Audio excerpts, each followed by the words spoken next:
All right, welcome back. Today, we're cracking open one of the U.S. Army's most important playbooks, ADP 3-37, Protection. Now, you might hear that word, protection, and think it's all about bigger walls or stronger armor, but it's so much more than that. This is the invisible backbone of every single successful mission. Honestly, it's a masterclass in foresight and how to think ahead. And that's a skill any leader needs, whether you're in a uniform or in a boardroom. Okay, let's get into it. So, picture this. You're a commander. Your unit is ready to go, perfectly positioned, completely prepared for an enemy attack. You've thought of everything. But what if the biggest threat isn't the one you're looking for? What if it's a hurricane that's still 1,000 miles out at sea, or a sudden disease outbreak that starts sweeping through your camp? Or maybe it's a critical piece of equipment failing at the worst possible moment, cutting you off completely. And that is the exact problem that ADP 337 is designed to solve. Because here's the deal. Success in any complex operation means planning for all the threats and hazards, not just the obvious enemy. I mean, you could have the most brilliant battle plan in history, but it's totally useless if your vehicles won't start, your people are sick, or your supply lines get washed out. This is the absolute core of the Army's protection doctrine. You're safeguarding the mission by preparing for all the curveballs. So let's actually get into the playbook. And I want you to think of ADP 337 less like some dusty old manual on a shelf, and more like a dynamic framework, a way of thinking that helps you preserve your team's ability to win no matter what comes at you. It is all about building resilience right from the very start. Now check out the official definition here. There's a key phrase I want you to focus on. Apply maximum combat power. That little phrase, it tells you everything you need to know about the philosophy. See, protection in Army speak isn't about being passive or defensive. It's actually the complete opposite. It's about proactively safeguarding your people, your gear, and your information so that you can stay on the offensive and you can dictate the terms of the fight. And this quote just says it all, doesn't it? This is not about creating some kind of risk-free bubble. I mean, that's impossible, whether you're on a battlefield or in a business. It's about managing risks so intelligently that it actually gives your team the confidence to be bold, to take the initiative, and to make those decisive moves when it really counts. It's this perfect balancing act between being secure and being able to seize an opportunity.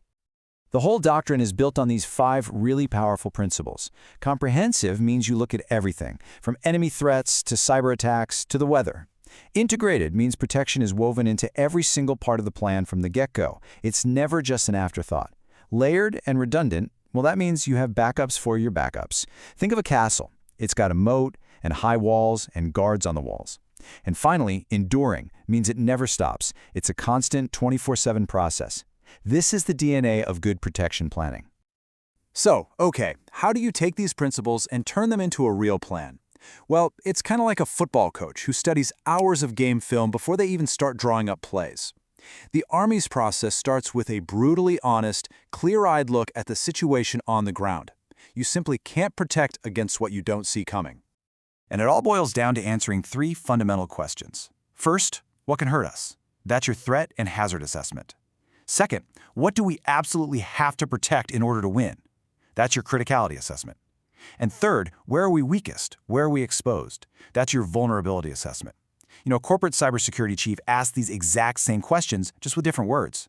What are the cyber threats? What data is absolutely mission critical? And where are our firewalls weakest? It's the same logic. So you've done your homework. You understand the dangers, you know what's most important, and you've identified where you're exposed. So now what? Well, the doctrine gives us a simple, really logical process to turn all that chaos of information into a clear, actionable plan. Step 1 is to formalize that assessment. This is where you really dig deep, using all the intelligence and analysis you can get to build a complete picture of the environment. And you're not just looking at what the enemy can do, you're mapping out everything from weather patterns and the local terrain to public health risks. You have to see the entire field of play. Now, a really critical part of this whole assessment phase is forcing yourself to see the world through your opponent's eyes. I mean, it's one thing to know your own weaknesses, but it's a total game changer to understand which of those weaknesses look like a juicy target to an attacker. And to do that, the Army uses a very specific and very powerful tool. It's called the Carver Matrix. It stands for criticality, accessibility, recuperability, vulnerability, effect, and recognizability. It's an analytical tool that scores your potential targets based on those 6 criteria. The reason this thing is so brilliant is that it forces you to stop thinking about what you think is important and start thinking about what an enemy would find to be the most tempting, high-value target. It replaces gut feelings with objective analysis, and it lets you predict an adversary's moves with, honestly, startling clarity. Okay, so you've assessed everything from every possible angle. Now comes the hard part. The tough reality is you can't protect everything equally. You just can't. You have limited troops, limited time, limited gear. And that brings us to the second and maybe the most difficult step, making tough, deliberate choices about what matters most. And look, this isn't just a military problem, right? This is a universal leadership challenge. A commander deciding where to put their security teams is facing the exact same dilemma as a CEO deciding how to allocate a limited budget.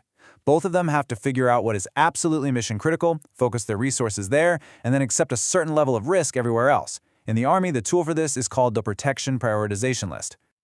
And this is where all that hard analysis finally pays off, the Protection Prioritization List, or PPL.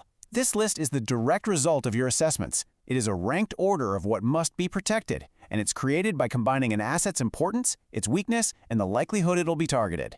This simple chart drives everything that comes next. It's basically a contract with your entire team, telling every single person what the priorities are and making sure your limited resources are protecting what is most essential to winning.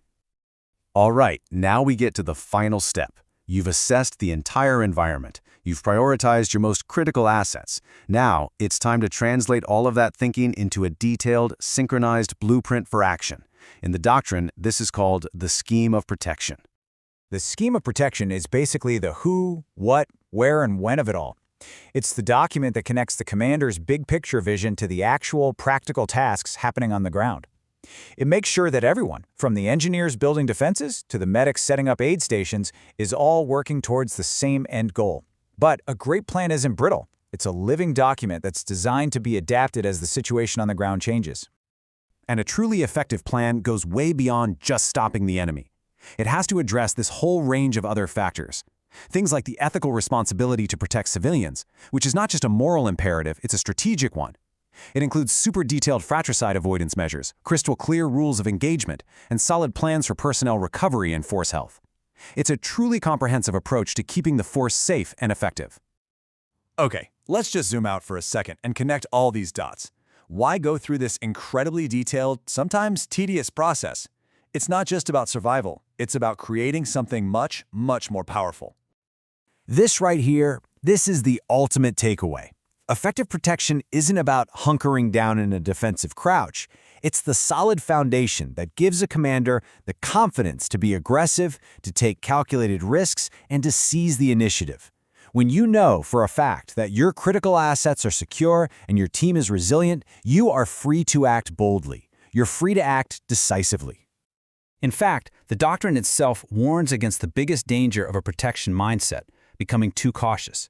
The Army explicitly says that the goal is not to eliminate risk, but to manage it in a way that enables, rather than inhibits, freedom of action.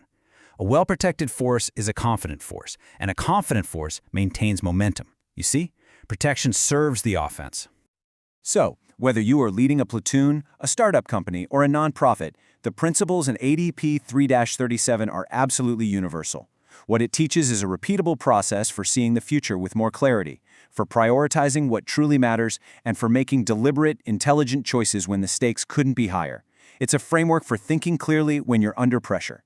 And that brings me to the last thought I want to leave you with. Just take a second and try to apply this logic to your own world. In your job, on your team, even in your personal life. What is your single most critical asset? What are the real threats and hazards it faces? And maybe most importantly, what is your scheme of protection for it? Hey, if you found this breakdown of Army strategic thinking useful, make sure you subscribe to the channel.